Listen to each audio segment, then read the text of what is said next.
mic and zoom as necessary. This is one of my favorite pictures. I never noticed the cat before this. Yeah, the cat's a big part of this. Well That's done. Bill.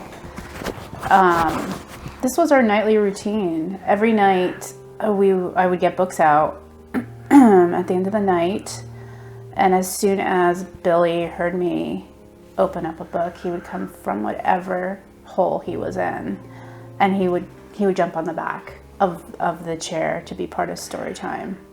And Grayson and I would spend anywhere from 30 minutes to 2 hours a night just reading and talking and like playing hand games and just talking. It was like my favorite.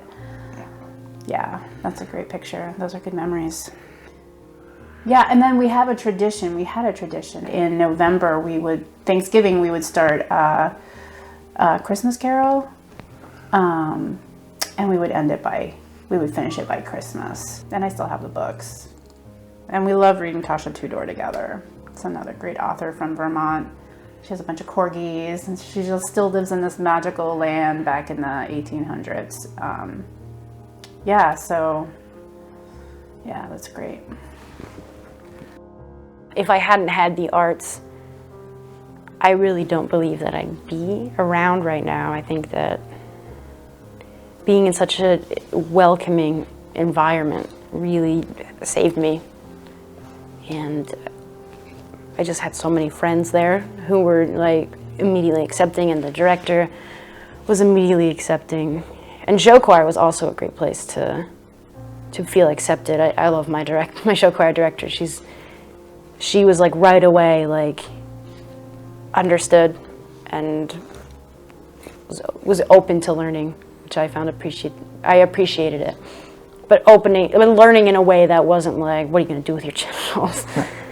In a way that was like, so how are you feeling? Can you tell me like what's going on? If you're comfortable with that, like just being in a person who was there, you could to lend an ear.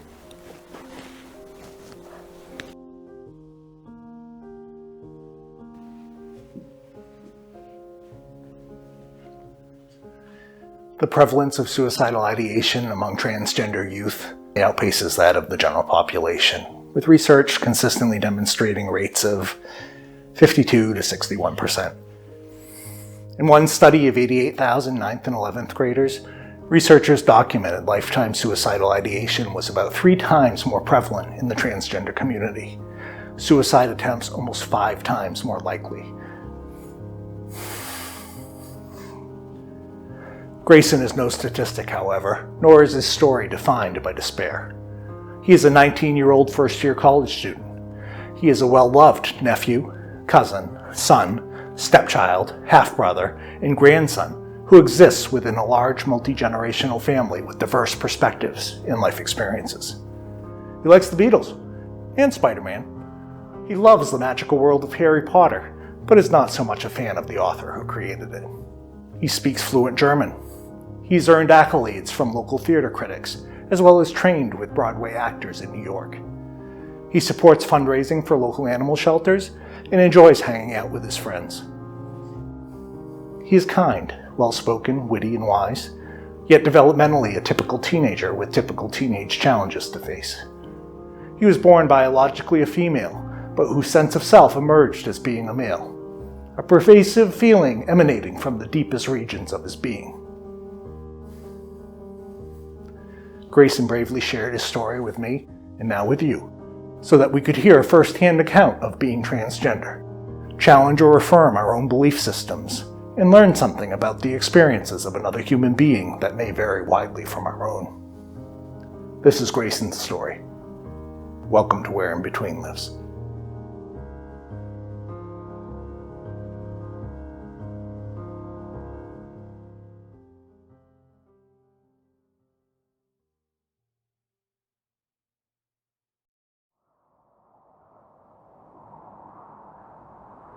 No one is born hating another person because of the color of his skin, or his background, or his religion. People must learn to hate. And if they can learn to hate, they can be taught to love, for love comes more naturally to the human heart than its opposite. 3, 2, 1, ready or not, here I come!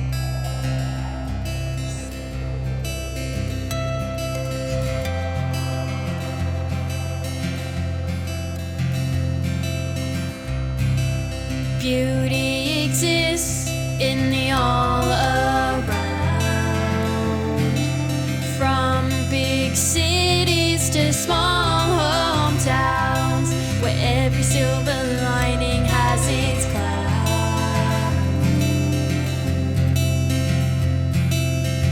Our world has become one of extremes where there is no room for in between. Voices at both ends are growing loud.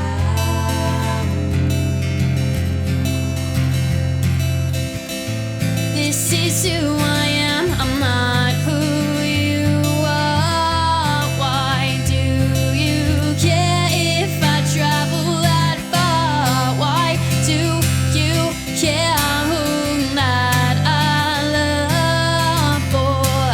If I believe in a God above, where I come from, or the color of my skin. Diversity is not some kind of sin.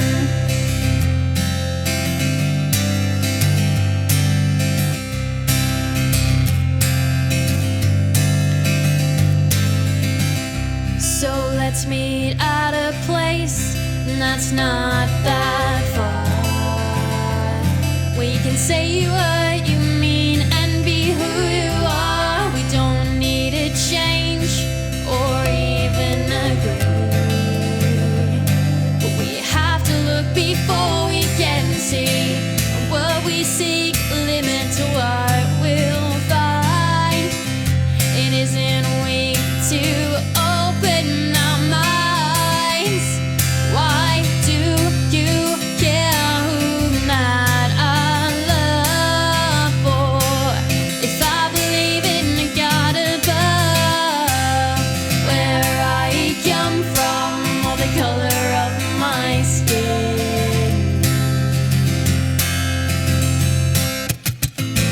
This is who I am, I'm not who you are. Why do you care if I travel that far? At the table round is where we must begin, where in between our lives can be found within.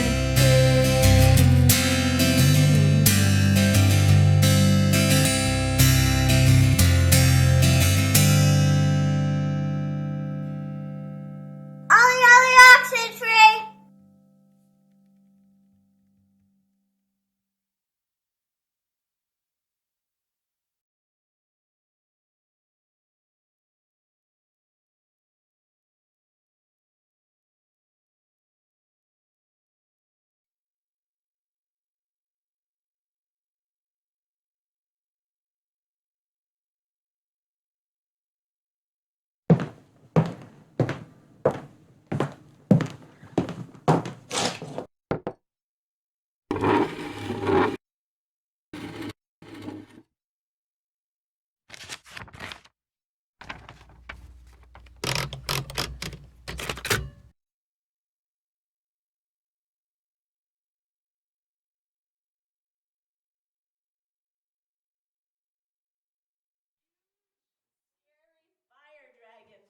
Raced down from the mountain and grabbed Princess Bella and stole her away to her cave. That's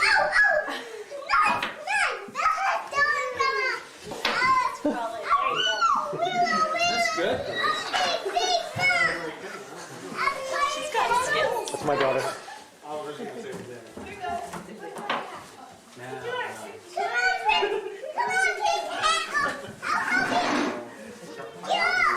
Waiting for the knights.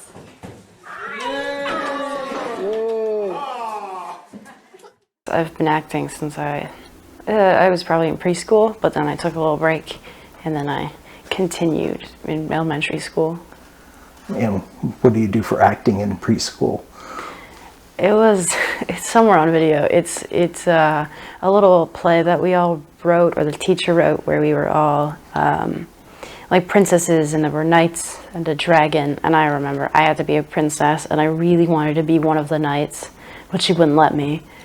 But that was my first show I was in, I guess. It was I don't remember a lot of it, but apparently it was fun.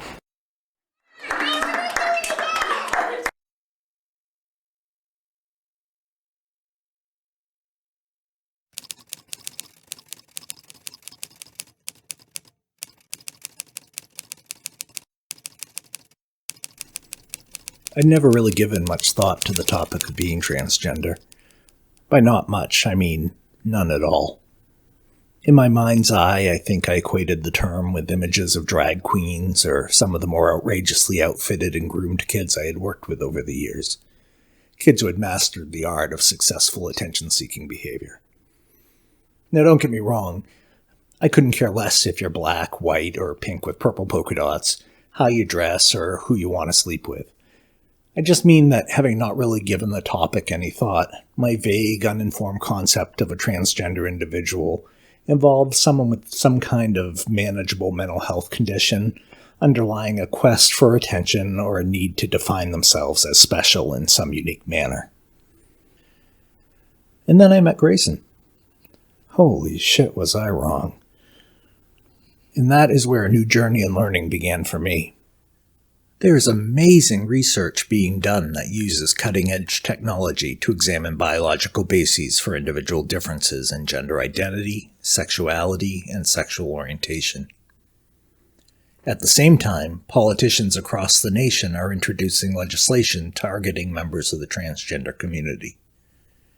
Multiple states are looking at restricting or eliminating transgender individuals' ability to participate in interscholastic sports. Serious consideration is being given to legislation which restricts access to medical care by criminalizing patients' pursuit of certain treatments and punishing doctors with prison sentences of 10 years or more for providing such care.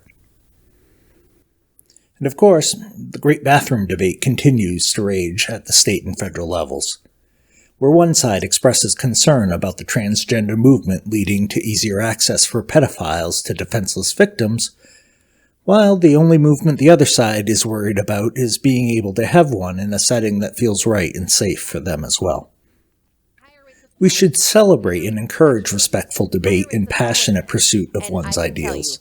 No trans person is trying to game the system to participate in sports. That does not happen. And that is a sad scare tactic that has no place on the floor of the people's house. We should expect and demand that elected officials carefully consider and pass laws to promote the common welfare of the people they represent. The bill is passed.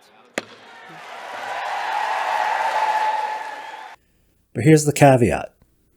Only an estimated 20% of adults actually know a transgender individual beyond media portrayals or politicians' perspectives. So, we'll get to the debates and ideological perspectives in future episodes of this series. But first and most importantly, I'd like you to meet Grayson. Just like you and I, he's one of the 7.8 billion human beings who call Earth home. I found Grayson to be a bright, well-spoken individual who is a great storyteller and a lot of fun to hang out with. He's an experienced and talented actor who has a great sense of humor and a well-developed command of sarcasm. Your experience may be different, but that's okay. As the talented Shannon Bishop sings in our introduction,